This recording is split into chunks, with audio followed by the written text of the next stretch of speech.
is an unexpected list. It's all about love.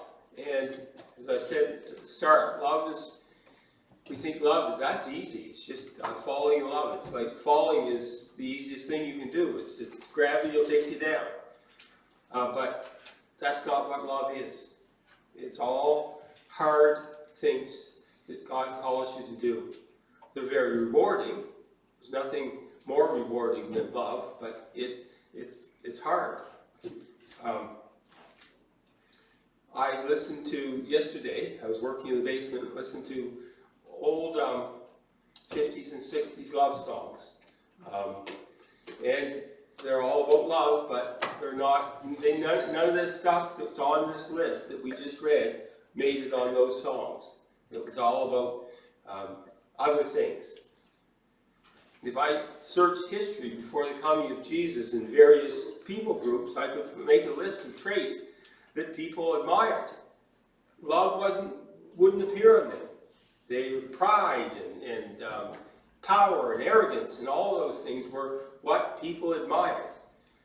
There was, and in Jesus' time, you could hire somebody to go about the community and boast for you. That Peter, he's the best whatever. You could pay somebody to do that. It was a common thing for rich people to do. As I say, they don't make this list of love.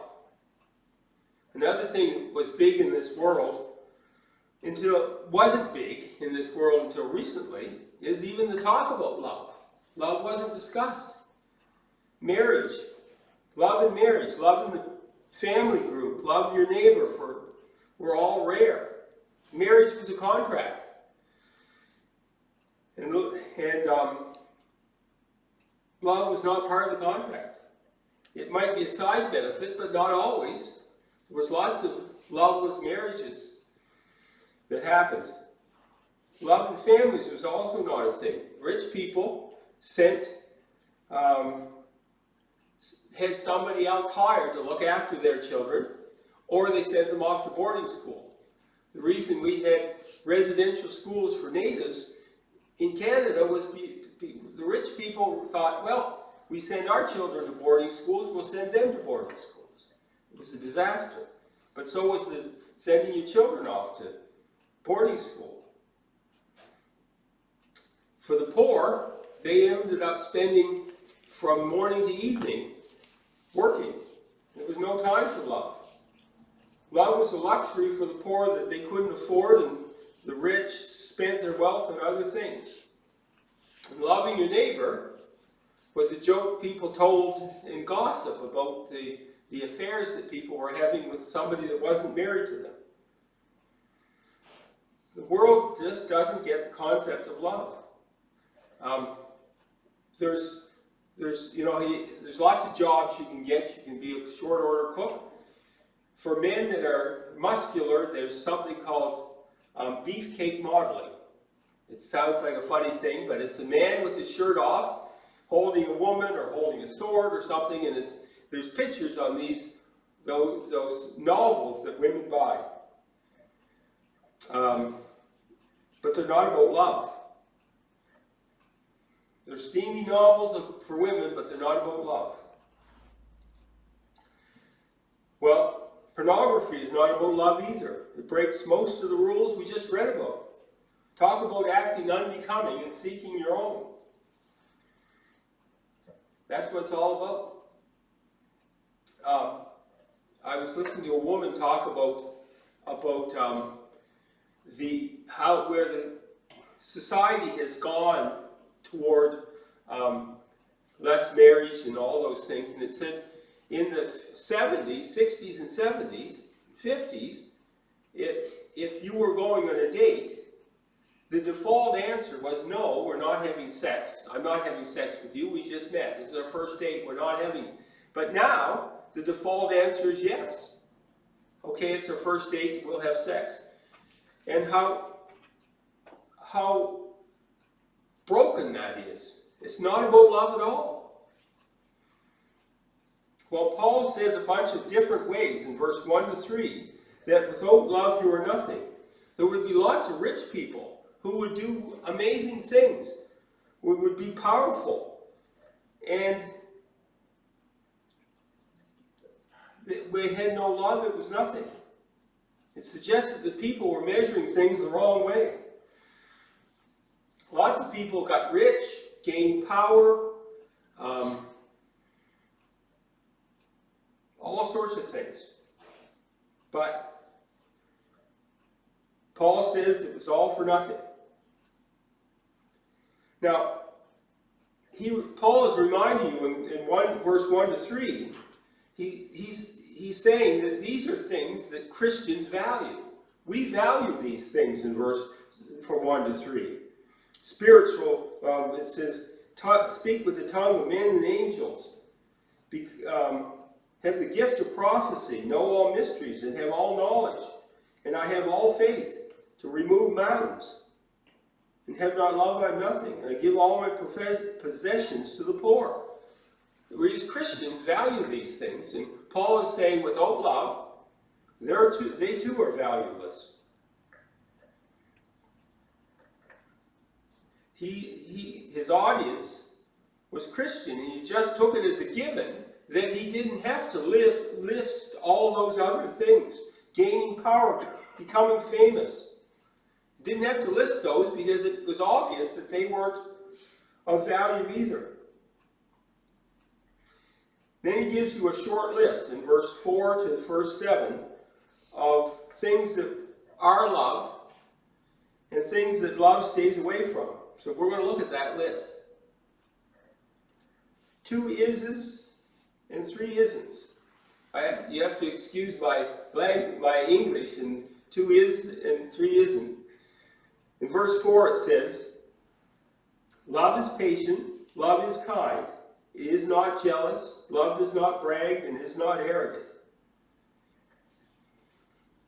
This verse starts out with telling you what love is, 2 things that love is, and 3 that it isn't. Let's look at the first one, being patient. If ever you're somewhere and you have to do something, it's got my new phone, by the way, and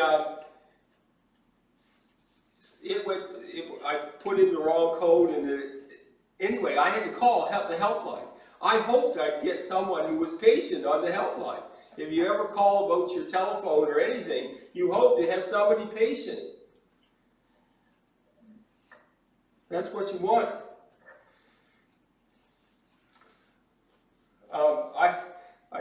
When I was a child in grade 6, the teacher, Mr. Stahl, he was the principal, and he was teaching multiplications, and he had a drawing on the board with a box with 20 boxes in it, 4 down and 5 across. And he was trying to, what's 4 times 5? And this guy couldn't get it right. So he said, come on up to the board and you can count them. So he went, 21. No, that's wrong. Count them again. 21. Count them out loud. He missed 13. And all of us in our seats knew where he'd gone wrong. He missed 13, 12, 14, 15, 21. And Mr. Stahl was getting very impatient with him, and he stood behind him with the yardstick, which he carried around, and he went, do it again. And he whacked him 5 or 6 times. And you wonder, we just sat there in horror. I'm thinking to myself, what harm has he caused this boy for the rest of his life? To stand up in front of everybody, to be embarrassed, to get... Well, so what is patience? It's having the right to be upset at someone and not exercising that right. It's not usually associated with somebody that's done a sin. They're just doing something that they don't understand. I was traveling home from my brother's and behind somebody, and it was a green light, and they slowed down, and they slowed down, and they slowed down, and they slowed down, and they turned yellow, and they stopped with the front half of the car past the line into the intersection.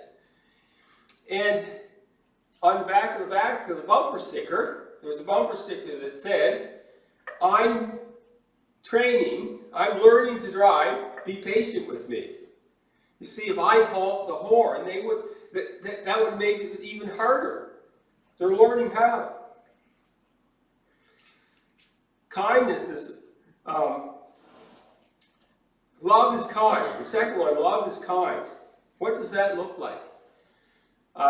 You probably remember two sisters from Hopewell Cave, missionaries, Naomi and Catherine McGorman. And a number of years ago, I was at the Hopewell Church. There was a prayer thing going on, and she was there. And I was sitting in the prayer group with her, because we split up. And she asked me my name, and I said, Peter Atkinson. And she said, would you be Joan Atkinson's son? And I said, yes, I am. And she said to me, Joan was the most faithful sender of letters. And it's awful nice on a missionary field to get a letter. She was the most faithful person. Well, that was a kind thing to say. And it brought back nice memories, because I remember my mother had a stack of paper thin, they were called airmail letters. The envelope in the letter was one piece, and it was made out of rice paper, and you folded it flat, and it didn't weigh anything. And she mailed these letters to Catherine McGorman. And it was nice of her to tell me that, because it reminded me of those things, and it gave me another memory to add to that. Kindness is often small things that are hardly worth mentioning that change a bland day into a good one. When I go to the store, sometimes I'm looking for things and I ask somebody to help me. And when they help me, and it's been a help, I say, you've been so much help, you can take the rest of the day off. And of course, they can't, because I'm not their boss. And I tell them, look, I cleared it with your boss, you can take the rest of the day off. But they smile. It's a way of saying, oh, okay. Mark Twain said he could live a week on a good compliment. There was a story of a teacher who caught herself being hard on a student who was not doing well. And he was not doing well because his mother had died and his father was kind of out of the picture because of grief. And so she had a talk with God when she went home about this little boy and about her class and how she was going to be a better teacher and a better Christian. And she came the next day and she said to everyone, we're going to do something special today. I'm going to get you to write the name of every student in the class, and then you write something that you think they did nice. David always holds the door for me. Johnny always smiles and tells a joke. Bob, or you get the picture. And so she collected all of them, and then she separated all of them, and the next day she came in with a page for each student with all these compliments on it, all these good things. And she met students years later who said, ma'am, that was a pivotal point in that loving thing you did. I still have that piece of paper. Here it is. I still have it. I hold it in my wallet. And so when I'm not feeling good, I can take that out and say, it's okay. That's the thing about kind actions. They have a long shelf life. Well, the other three are the isn's. Those two are the is's. Love is not jealous, doesn't brag, and is not arrogant. If you remember the story of Cain in the Bible was jealous of Abel, and he killed him. And God came to him and said, where's your brother? And he dismisses God because he knows what God is up to. God knows what's going on. He says, I am my brother's keeper. Sorry. You see, what happens is, jealousy is the first sin, but it's not usually the last one in the story. Joab, who was the leader of King David's army, and Joab did something wrong, and David was going to put Abner as the new leader of the army, and Joab killed him. He was jealous of the fact that he was going to lose his position, and he killed him. James and John, in the New Testament, wanted to be the first in the kingdom, and the others were mad at them. They were already Jesus' favorites, and now they wanted more. And the others were jealous even before Jesus had a chance to answer, to speak into the matter. A little more patience and a little less jealousy would have been good in that episode. I'm going to skip bragging and being arrogant because of time, but I bet you can think of people who bragged and people who were arrogant. Number 2, as easy as pie to do. Now, this is verse 5. Do not act unbecoming. Love does not act unbecoming. It does not seek its own, is not provoked, does not take into account a wrong suffered, does not rejoice in unrighteousness. All those things are really easy to do. God recognizes how easy those things are to do. Don't even have to break a sweat to do them. It's easy to act unbecoming, but love doesn't. Men have said to their wives, when after they've done something unbecoming, well, you knew I was this way before we got married, so it's your fault. No, that doesn't cut it. Sorry, you can get better. No excuse, you can change. It's one of the things that people liked about the Queen. In all the things she did, she never acted unbecoming. There's Prince Charles, who soon, is he king now or he's soon to be king? He acted unbecoming with Princess Diana. Meghan Markle and Prince Harry have made a habit of acting unbecoming. I think it's why Quebec has said, we're going to change this issue of having the Queen as our ruler. They waited until she was gone because people respected her for not behaving unbecoming. Love does not seek its own. Well, what does seeking your own look like? Well, Prince Charles continued to have an affair with Camilla even after he married Diane, and expected her to be quiet about it and not let on. I remember when it was going on, people were saying he gave them an heir and a spare, 2 boys. He should be able to now pursue his own interests now. No. Love is not provoked. Well, the easiest thing of all is to be provoked. It's not hard to be provoked. I could have been provoked sitting behind the person who stopped at the green light. I remember there's something that's been happening now. It's called microaggressions. Now, you wonder what a microaggression is. It's something so small that if you remember the story of the Princess and the Pea, you'd have to be the princess to recognize how small this aggression is. He said, have a nice day. Well, that's an aggression. Okay, guys, let's get going. And you're a girl. That's a microaggression.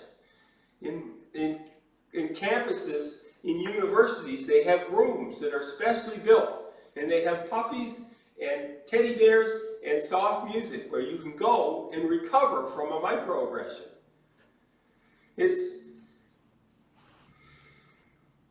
Love does not take into account a wrong suffered. If you remember the sermon from a couple weeks ago, I talked about sundry laws, a bunch of sundry laws, and the law said that if your enemy is in trouble, you're to help him. If his donkey is fallen under a load, you're not to, you help him.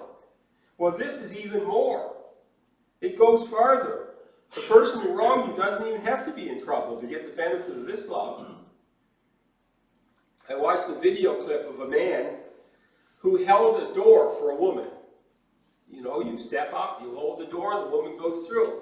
Well, she gave him a lot of lip about she was perfectly able to open the door for herself. Thank you very much. And the video shows him reaching like this, and he gives her this big yank, and she's not in the doorway anymore, she's back here. And he walks in ahead of her. No lady first if you don't behave like a lady. See, he took into account a wrong suffered, and he got back at her. Love doesn't take into account a wrong suffered. He should have said, sorry ma'am, in you go. Have a nice day. But no, he took into account a wrong suffered. Love doesn't rejoice in unrighteousness. Well, what does that look like? One of the things we've noticed is with the homeless problem, 400 homeless people in Moncton, is there's a lot of stealing. Apex is, we have 2 trailers. They came in and cut the 5 feet of copper wire off the trailer. We had to take the trailer to someplace and get it fixed. Catalytic converters are expensive now. They're valuable.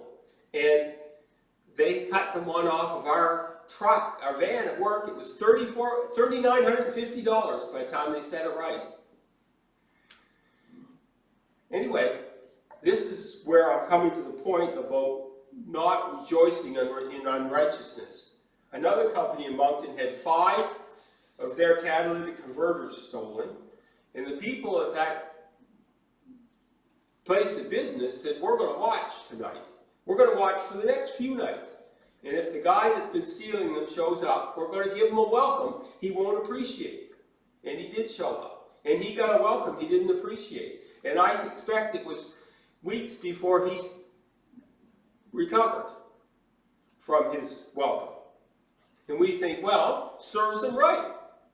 If you think about it, that's $20,000 he stole from them. But if you think, then you're rejoicing in unrighteousness. It's not, if they had arrested him and called the police and said, we caught him, here's his tools, he's under the van, you can prosecute him. But no, they took it into their own hands. And it's hard not to think, well, he got what's coming to him. Well, the last 5 is 6b. But rejoices with the truth, bears all things, believes all things, hopes all things, endures all things. Love rejoices with the truth. Well, what Pilate said to Jesus, what is truth? Well, I'm the way, the truth, and the life. No one comes to the Father except by me. Well, you know, remember, Pilate disregarded his wife's warning and sent Jesus to the cross. And Jesus said, the others who sent me to you have a greater sin because it's their job to recognize me as the Messiah. But Pilate failed to rejoice in the truth, in spite of the fact that Jesus was standing right there in front of him. Do you remember where the disciples told Jesus that they'd stopped somebody who was casting out demons? It's Mark 9:38. John said to him, Teacher, we saw someone casting out demons in your name, and we tried to prevent him because he was not following us. But Jesus said, do not hinder him, for there's no one who will perform a miracle in my name and be able soon afterwards to speak evil of me. Jesus said, he who is not against me is for me. When I think about truth, one of the problems that people and Christians do is, instead of celebrating the fact that somebody has some of the truth, and they say, well, if you don't have all the truth, that's a big problem. We need to celebrate the fact that somebody has some truth, and pray that God will give us the opportunity to allow them to have more. There was a missionary in China who had a problem. A Christian A man who became a Christian through a miracle, and he was hanging upside down. And he was preaching the gospel of Jesus and be saved, but you have to be saved hanging upside down. He had some of the truth. It needed somebody to come alongside and say, let me share some more. If you remember, Paul went to one of the cities, and Stephen was, somebody else, I'll get it in a minute, was preaching the gospel, but they didn't have the gospel where Jesus had died and rose again. They were just preaching the forgiveness of sins. And he enlightened them. He gave them the rest of the truth. It's awful nice to remember that not everybody has all of it. We probably don't have all of it. The last four, where love holds out, where everything else is given up. If you remember the story of the prodigal son, the father had every right to dismiss his son.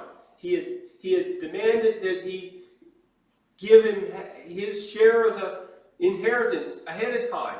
His father had to sell property to put it into money to give him. But the father was watching. He ran to his son, who came home in disgrace because he was watching for him. He was bearing all things, believing all things, hoping all things, and enduring all things. The prodigal son's story shows love and hope, proving that he never gives up on his son. And it's really a story of God never gives up on us. His wayward, sinful, wasteful, selfish sons. So what's the conclusion? Well, I was listening to Andrew Klavan talking about a movie producer who produced a homosexual movie and was just in the theaters and it bombed. Even homosexual people didn't go see it. And he was complaining that it was a problem. You didn't go see my movie. And Andrew Klavan said, we don't owe you anything. We don't owe anybody anything who's trying to sell us something. You have to produce, whether it's a movie or a craft or sauerkraut, you have to produce something that I like or somebody else likes in order for them to buy it. That's the way it is. But love is not like sauerkraut or anything where God says, give it away. It's not to sell, it's to give it away. People may be happy to buy it, but when they buy it, it's not really love anymore. It's something else.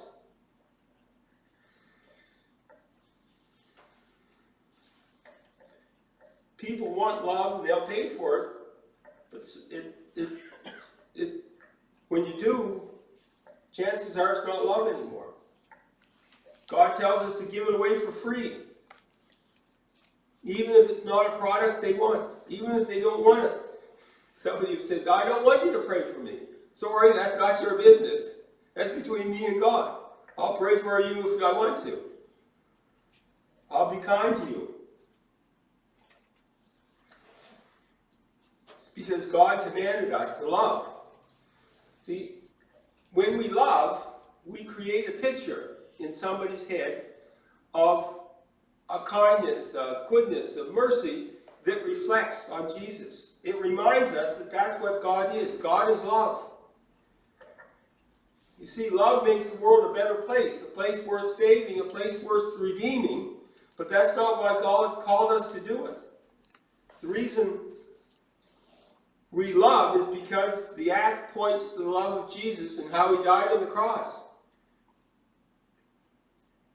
Love makes the world a better place. And that's a nice side effect. But the whole point of loving is not so that the world will be a better place. The purpose is so that it'll fill heaven with people who are pulled there because of love. Nothing more,